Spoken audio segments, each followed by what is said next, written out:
Okay, Sounds of Decay 1 is Melissa. The album it's an EP called 2.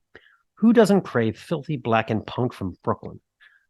The four-piece known as Melissa have been creating a delightful racket for 2 years now, and with their second, simply entitled 2, vocalist Jane Payne and her band of heretic transgressors look to show that they can profane eardrums like nobody's business. 2 does not waste time with 4 songs clocking in under 15 minutes, but it does deliver sonic punishment in the form of reverb-drenched vocal gasps, percussive thumps from drummer Gruesome Maxwell, and plenty of tremolo-picked swells courtesy of guitarist Oranis. All this is packed in a cover that would make El Duce chuckle with amusement. These kids are most definitely onto something. I love that name, Gruesome Maxwell. Mm-hmm. From the very first strangulated guitar chords of Opener Laura, it is obvious this band has mastered their mayhem, beloved their Beharit, and ignored their parole officer.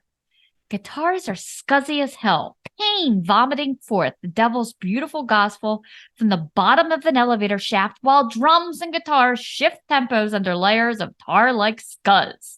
Panterixata, a Portuguese word describing the dead existing among us according to the Google machine, moves slowly via coffin lid thumps and unintelligible screaming against interestly blasphemous arpeggios strangling each other for dominance.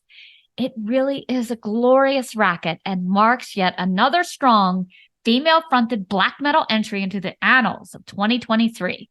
Perfect music for clearing out unwanted relatives this Thanksgiving. Get on it, turkeys. See what he did there? Thanksgiving jokes, people, deal with it. This song is called Laura. This is the Snaggletooth Extreme Metal Podcast.